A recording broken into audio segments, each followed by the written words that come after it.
Pakistan peoples party पिछला असल election जो है वो सिंध में जीतने में कामयाब रही है।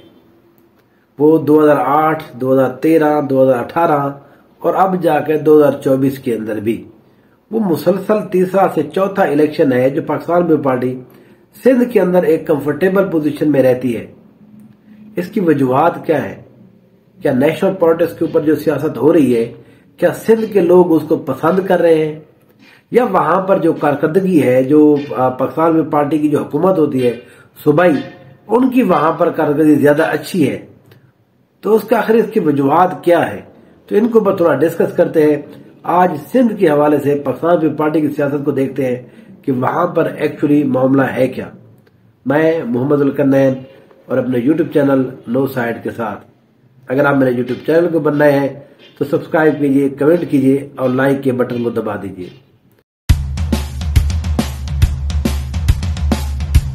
पाकिस्तान पीपल्स पार्टी पिछले चौथा इलेक्शन जो है वो आसानी से जीत गई है सिंध के अंदर।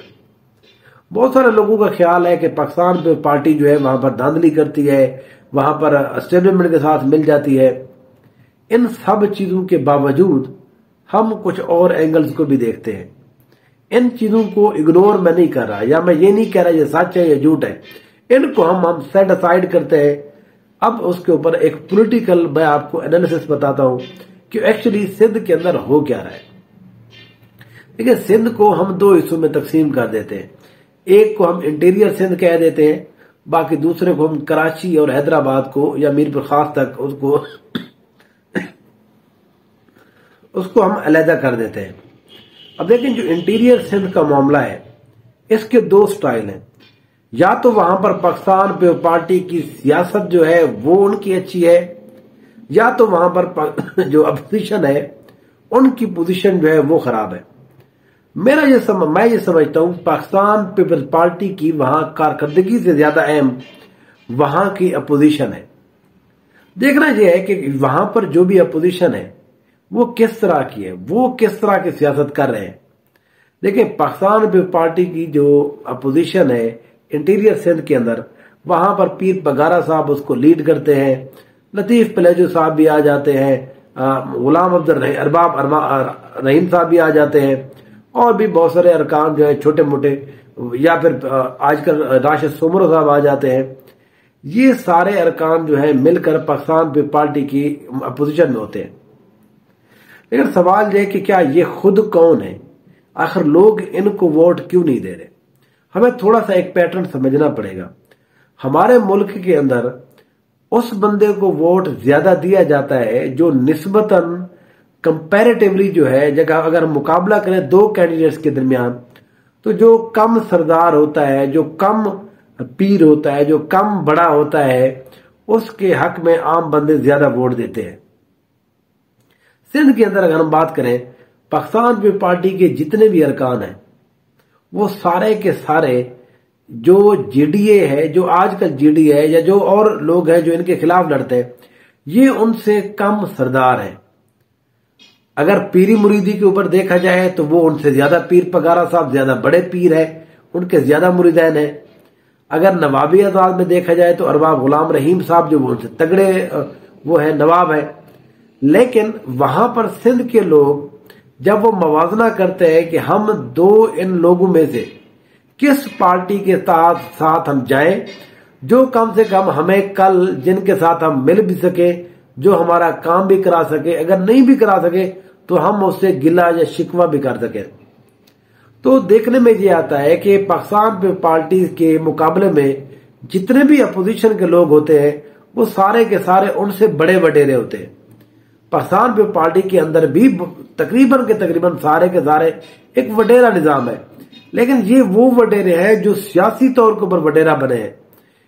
ये वो वडेरे नहीं है जो जदी पुश्ती से नहीं आ रहे, सिवाय 2, 4, 5 लोग होंगे, लेकिन ज्यादातर उन लोगों की है जो सियासी तौर के ऊपर उन्होंने अपना कद काट बढ़ाया है। अब वो बिजनेस है, जो कारोबार, जो भी चीजें कर रहे हैं वो और बात है, लेकिन जो विरासती तौर के ऊपर जो है वो पाकिस्तान पीपल्स पार्टी के लोगों से ज्यादा लोग अमीर हैं, वहां पर ज्यादा बड़े नवाब हैं।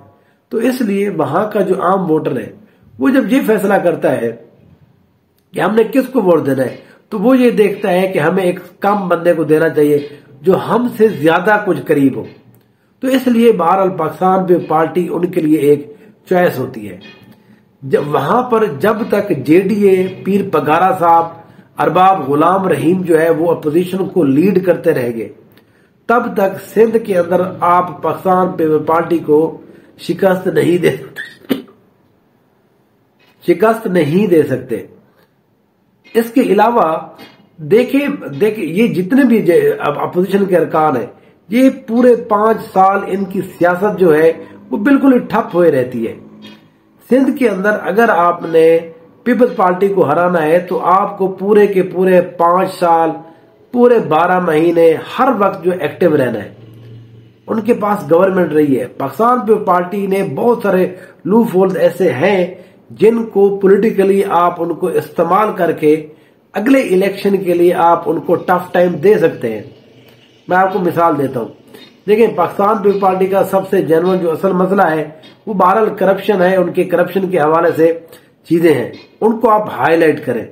नेशनल लेवल के ऊपर तो चीजें चल रही होती हैं। जो पाकिस्तान तहरीक इंसाफ है या मुस्लिम लीग नून है, वो इनको इस अंदाज में करती है कि यहां पर पाकिस्तान पीपल्स पार्टी को इंटर होने में पिछले 15 से 20 साल में प्रॉब्लम हो रहा है, या कम से कम पिछले 3 इलेक्शन के अंदर तो हमने देखा है कि पाकिस्तान पीपल्स पार्टी को पंजाब के अंदर बिल्कुल जगह नहीं मिल रही।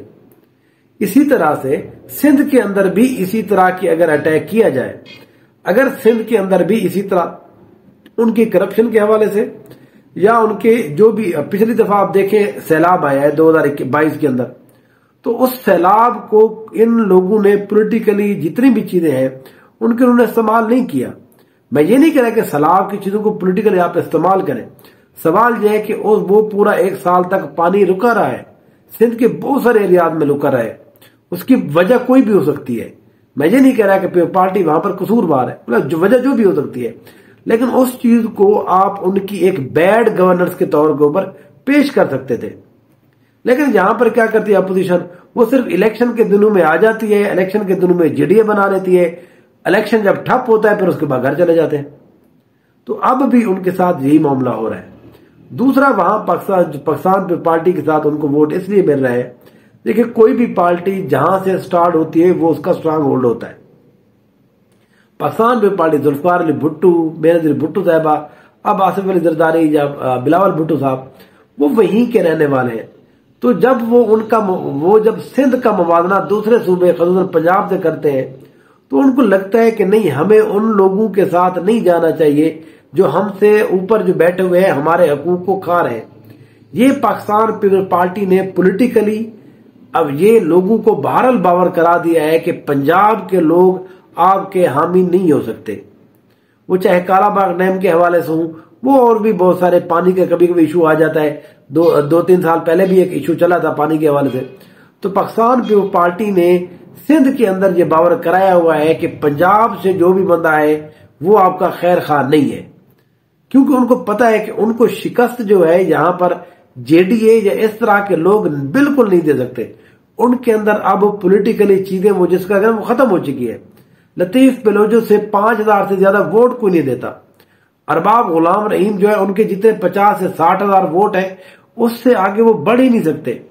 पीर पगारा साहब है, उनके वही मुरीदैन है, वो बढ़ नहीं रहे। तो इसलिए पाकिस्तान पीपल्स पार्टी कोशिश ये करती है कि बाकी लोगों को वहां से सिंध के बॉर्डर पे इंटर ना होने दिया जाए। पाकिस्तान पीपल्स पार्टी के लिए पिछले इलेक्शन के अंदर या आगे आने वाले इलेक्शन के अंदर खतरा अब सिर्फ पाकिस्तान तहरीक इंसाफ रह गई है।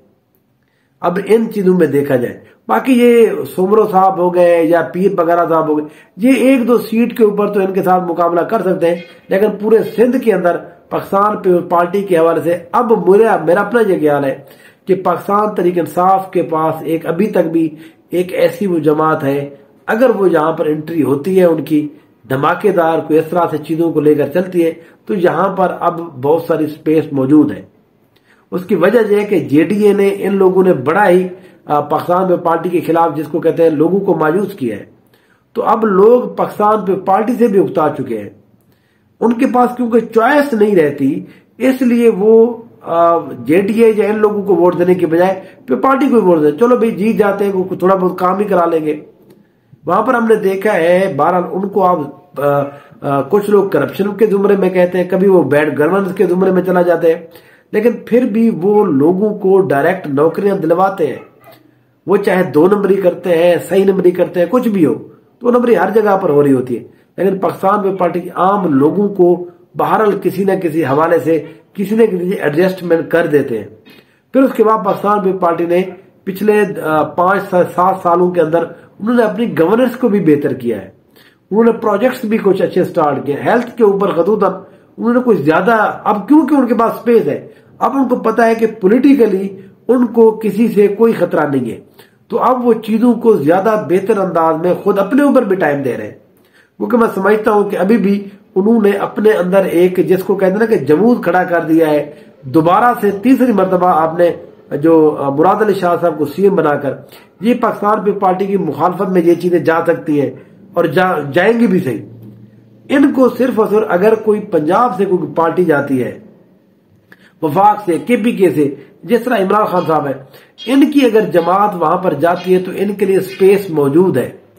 जेडीए या जितने भी ये अरकान है, अगर ये तहरीक इंसाफ के छतरी के नीचे आ जाए, उनके नीचे ये इलेक्शन लड़े, तो मेरा अपना ये ख्याल है कि ये जितने भी लोग हारे हुए लोग हैं, ये अगले इलेक्शन के अंदर इनकी पोजीशन बेहतर हो सकती है, ये जीतने की पोजीशन में चले जाएंगे। क्योंकि पाकिस्तान पीपल्स पार्टी को आपने अगर हराना है तो लोकल जो पॉलिटिक्स है वो उसको नहीं हरा सकती। पाकिस्तान पीपल्स पार्टी का जो मुकाबला है, क्योंकि नेशनल लेवल के ऊपर हमने देखा है पाकिस्तान पीपल्स पार्टी इतनी ज्यादा अब मजबूत नहीं रही, कमजोर हो चुकी है। तो जब उनके खिलाफ कोई नेशनल लेवल की यहां पर पार्टी आएगी तो सिंध के अंदर भी उनके ऊपर मसाइल होंगे। प्रॉब्लम क्या है? प्रॉब्लम यह है कि सिंध के अंदर ज्यादा सीटें नहीं है। वहां पर कोई भी पार्टी ज्यादा टाइम देती है तो उनको लगता है कि हम उधर से 5 से 4, 3 सीटें, 8 सीटें सब निकाल सकते हैं। इतना टाइम अगर वो सिंध में दे देते हैं, पंजाब में दे देते हैं, तो वहां पर उनको 50 से ज्यादा सीटें मिलने का चांस मौजूद होता है। तो इसलिए पार्टीज भी बहरहाल अपनी पॉलिटिक्स जो होती है वो बहरहाल काउंट जो होता है, आखिर में वो वोट होते हैं, तो उस बुनियाद पर करते हैं। लेकिन अब भी पाकिस्तान पीपल्स पार्टी इस रीसेंट सेटअप के अंदर इन पार्टी का कोई काम नहीं है, ये उसको हरा नहीं सकते। जेडीए, पीर पगारा साहब, गुलाम अब्दुल रहीम साहब, सोमरो साहब, ये जितने भी लोग हैं, ये उपट्ठे हो जाए, ये सीधे हो जाए, ये पाकिस्तान पीपल्स पार्टी का कुछ नहीं कर सकते। जब तक यहां पर एक नेशनल लेवल की पॉलिटिक्स, नेशनल लेवल की कोई पार्टी नहीं आएगी और उसके नीचे ये सारे तब काम नहीं करेंगे, तब तक यहां पर पाकिस्तान पीपल्स पार्टी को हराना, मेरा अपना एनालिसिस ये मुश्किल है। इंशाल्लाह और एनालिसिस के साथ हाजिर होंगे। देखते रहिए no side. Thank you so much.